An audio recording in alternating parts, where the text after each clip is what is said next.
Hey guys, welcome to our channel Shiva pharmacist. तो आज इस वीडियो पर हम बात करेंगे गैस्ट्रिक को ट्रीटमेंट करने के लिए कौन कौन सा ऐसा कॉमनली यूज्ड मेडिसिन हम यूज कर सकते हैं। तो दोस्तों वीडियो बहुत इंटरेस्टिंग होने वाला है और इसके साथ साथ दोस्तों यहाँ पर आपको बहुत सारा इन्फॉर्मेशन भी मिल सकता है। तो प्लीज ये वीडियो को शुरू से लेकर आखिर तक देखते रहिएगा। और हाँ, ऐसे ही फ्री में मेडिसिन का review, health tips and tricks पाने के लिए अभी हमारे इस चैनल शिवा फार्मासिस्ट को सब्सक्राइब करके बेल आइकन को जरूर टैप कर देना। चलिए दोस्तों, वीडियो में आगे बढ़ते हैं। दोस्तों सबसे पहले बात करेंगे ये गैस्ट्रिक जो होता है ये एक्चुअली क्यों होता है, मतलब क्या रीजन हो सकता है। जैसे इसका बहुत सारा अलग अलग रीजन हो सकता है, एक रीजन तो होगा नहीं। जैसे कि सबसे पहला रीजन है कि अगर कोई लंबे देर तक फास्टिंग करता है, मतलब खाना ना खा के रहता है, तो दोस्तों उसके मतलब प्रॉब्लम हो सकता है गैस्ट्रिक का। और इसके साथ साथ दोस्तों बहुत लोगों का ऐसा आदत होता है ना, मॉर्निंग में उठते ही उनको बेड टी चाहिए। अगर आप सुबह उठते ही चाय कॉफी वगैरह पीने लगते हो और वो भी गर्मा गर्म, या फिर आप ऐसा कुछ नाश्ता करते हो जो कि बहुत ज्यादा हॉट होता है, तो दोस्तों वो भी प्रॉब्लम होता है यहाँ पर गैस्ट्रिक का। और इसके साथ साथ दोस्तों बहुत अलग अलग रीजन हो सकता है, जैसे कि यहाँ पर बहुत लोग फास्ट फूड का बहुत ज्यादा यूज करते हैं, तो इसके वजह से भी गैस्ट्रिक हो सकता है।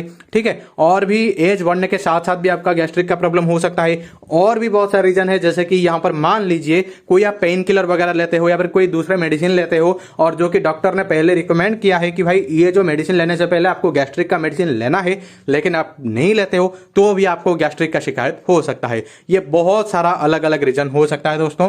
तो दोस्तों अभी हम बात करेंगे क्या ऐसा कॉमनली यूज्ड मेडिसिन है कि हम यूज कर सकते हैं गैस्ट्रिक को सही करने के लिए। लेकिन कोई भी मेडिसिन यूज करने से पहले एक बार अपने डॉक्टर से जरूर पूछताछ करिएगा, क्योंकि हो सकता है कि आपको साइड इफेक्ट्स हो जाए।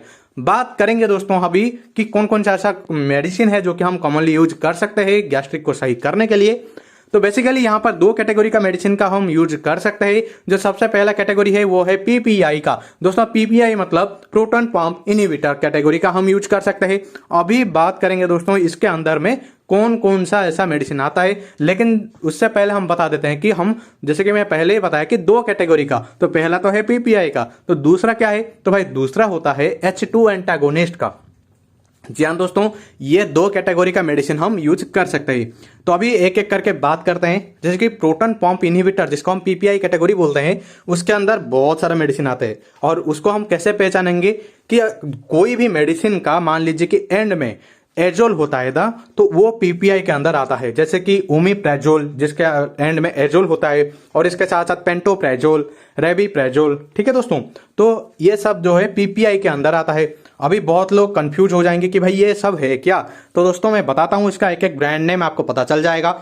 ओमिप्रेजोल जो इसका एक फेमस ब्रांड का अगर बात करेंगे तो वो होता है दोस्तों ओमेज। ये ओमेज नाम से आता है, ओमिडी नाम से आता है। ठीक है, तो ये बहुत लोग यूज करते हैं गैस्ट्रिक को सही करने के लिए। सेम होता है दोस्तों पेंटोप्रेजोल, जो कि हम पेंटासिड नाम से आता है या फिर पेंटॉप नाम से आता है। और जैसे कि और जो तीसरा है दोस्तों वो है रेबीप्राजोल। रेबीप्राजोल भी बहुत सारा ऐसा, जैसे कि रेजो नाम से आ जाता है। ठीक है, मार्केट में रेजो नाम से मिलता है या फिर रूबीजोल नाम से मिलता है। तो ये सब जो दोस्तों इसका ब्रांड नेम है, लेकिन इसके अंदर जो इंग्रेडिएंट होता है वो हो सकता है कि ओमिप्राजोल हो या पेंटोप्राजोल हो या फिर रेबीप्राजोल हो। ठीक है, अभी बात करेंगे दोस्तों कि इसका यूज हम कैसे करेंगे या डोज कैसा रह सकता है। जैसे कि देखिए, अगर किसी को भी ये मेडिसिन यूज करना है तो कि इसमें से तो किसी एक का ही यूज करना है। सबसे पहली बात यह है कि आप ऐसा नहीं कि भाई तीनों ही ले लिया, ओमिप्राजोल भी ले लिया, पेंटोप्राजोल ले लिया, रेबीप्राजोल ले लिया, ये गलती मत करना। किसी एक का ही यूज करना। और इसके साथ साथ लेना कैसे है इसको जो लेने का जो तरीका होता है दोस्तों, ये खाना खाने से आधे घंटे पहले लेना होता है। या फिर मान लीजिए कि खाना खाने के बाद आपका गैस बनता है या फिर आपको याद नहीं रहा, तो खाना खाने के 2 घंटे बाद ही लेना है, तभी ये अच्छा काम करेगा। मतलब एक तो आप खाना खाने से आधे घंटे खाली पेट ले सकते हो, या फिर खाना खाने के बाद 2 घंटे बाद आप इसको ले सकते हो, चाहे आप ओमिप्राजोल लो, पेंटोप्राजोल लो या रेबीप्राजोल लो। और इसके साथ साथ दोस्तों जो सेकंड कैटेगरी होता है वो है H2 एंटागोनिस्ट, जिसमें हम अलग अलग सा मेडिसिन आता है। इसमें भाई ओमिप्राजोल वगैरह नहीं आएगा, वो तो भाई पीपीआई में हो गया।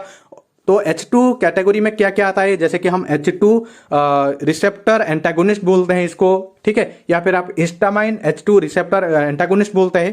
तो दोस्तों इसमें कौन कौन सा ऐसा मेडिसिन आता है, जैसे कि यहां पर आपको सिमेटिडिन, ठीक है, और इसके साथ साथ फेमोटिडिन, या फिर आपको रेनिटिडिन जो कि बहुत ज़्यादा फेमस है, और इसके साथ साथ निजाटिडिन नाम से मेडिसिन मिलेगा। जैसे कि पीपीआई में क्या होता है, एजोल होता है एंड में, तो सेम H2 ब्लॉकर या फिर H2 एंटागोनिस्ट में क्या होता है दोस्तों, टिडिन होता है एंड में।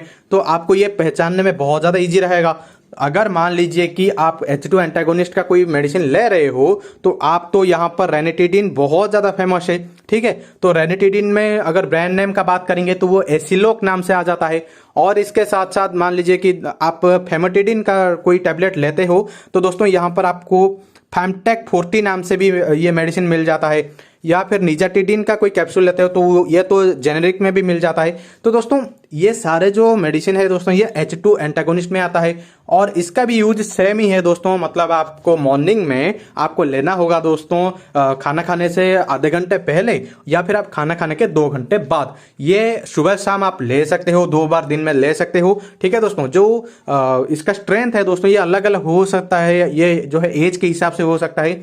अगर मान लीजिए कि यहाँ पर बहुत सारे ऐसे मेडिसिन आता है कि भाई यहाँ पर सिंपल ओमिप्राजोल तो नहीं आता है, इसके साथ साथ डोम्पेरिडोन मिला गया होता है, ठीक है। या फिर कोई भी मेडिसिन के साथ अगर डोम्पेरिडोन या फिर ऑन्डानसेट्रोन मिलाया जाता है तो दोस्तों इसमें क्या होता है, इसमें और अच्छा ही होता है दोस्तों, कोई बुरा नहीं होता है। जैसे कि मान लीजिए कि किसी गैस्ट्रिक के मेडिसिन के साथ ऑन्डानसेट्रोन मिलाया गया है तो दोस्तों अगर किसी को वोमिटिंग भी होता है गैस के वजह से तो वो भी सही हो जाता है। डोम्पेरिडोन मिलाया गया है तो भी ये बढ़िया काम करता है, तो इसमें कोई घबराने की बात नहीं है। अगर मान लीजिए कि ये जो टैबलेट कैप्सूल से आपका सही नहीं हुआ तो आपको इंजेक्शन लगाना पड़ता है गैस्ट्रिक का ही, ठीक है। जैसे कि पेंटॉप का इंजेक्शन ही आ जाता है तो दोस्तों इसको भी आप लगा सकते हो। तो ये जो है डॉक्टर के निगरानी में होना चाहिए, ठीक है दोस्तों। अगर उसके बाद भी सही नहीं हुआ तो जाके फर्दर ट्रीटमेंट किया जाता है गैस्ट्रिक का। अदरवाइज यहाँ पर दोस्तों इतना ही है, मतलब गैस्ट्रिक को अगर सही करने के लिए जो मैं कुछ कॉमनली यूज मेडिसिन है वो सब बता दिया हूं। तो दोस्तों उम्मीद है ये वीडियो आपको अच्छा लगा होगा। लगाए तो भाई लाइक शेयर सब्सक्राइब जरूर कर देना। पूरे वीडियो वॉच के इसलिए बहुत बहुत शुक्रिया। Thank you very much.